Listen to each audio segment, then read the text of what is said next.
C'est la dernière esclavie en date à Gorée. Toute maison comme celle-ci, en bordure de mer à Gorée, est une ancienne esclaverie, même l'actuel presbytère. L'effectif dans cette maison variait entre 150 à 200 esclaves, hommes, femmes, enfants. Et bien des fois, dans cette maison, toute une famille, le père, la mère et l'enfant, séparés de cellules. Dans des cellules de part et d'autre, faisant chacune 2,60 m sur 2,60 m, ils en mettaient 15 assis tout le long du mur, le dos contre, des chaînes les mettant au cou et au bras. Ces pauvres n'étant libérés qu'une fois par jour pour leur permettre de satisfaire leurs besoins. Généralement, ils vivaient dans cette maison, dans un état d'hygiène si repoussant que la première épidémie de peste qui a ravagé l'île en 1779 est partie de ce lieu.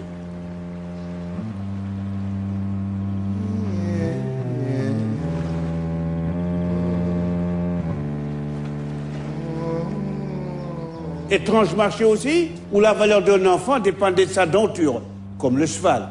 La valeur d'un homme, de son poids et de sa musculature. La valeur d'une femme dépendait de ses seins et de sa virginité.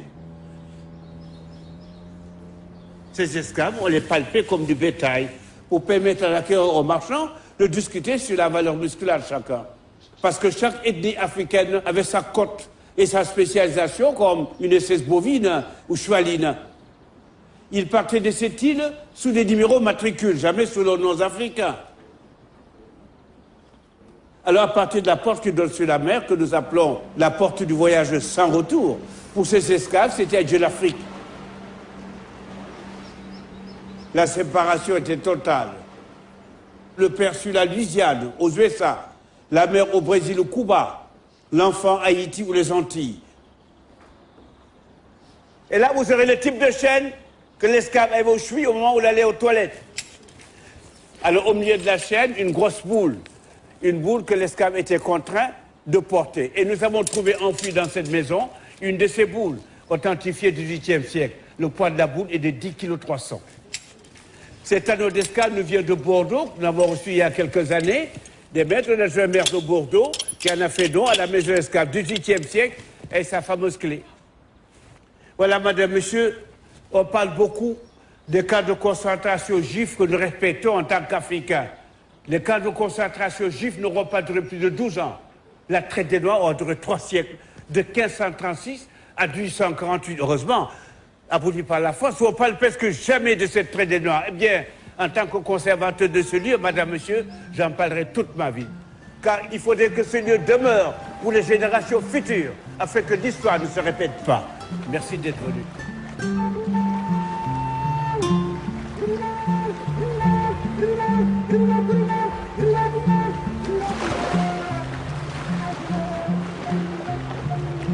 Combien sont-ils, ces hommes, ces femmes, ces enfants, à avoir franchi la porte du voyage sans retour, avec pour destination les plantations des Amériques et de l'océan Indien?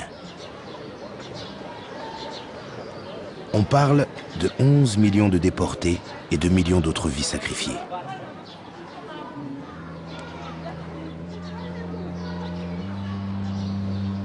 Du XVIe au XIXe siècle, les grandes puissances européennes se lancent dans la traite négrière avec l'absolution de l'Église.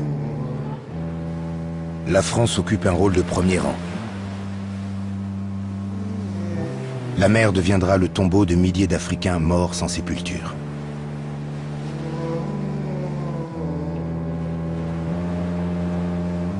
Qui sait que Bordeaux, La Rochelle ou Le Havre étaient le point de départ de ce sinistre commerce?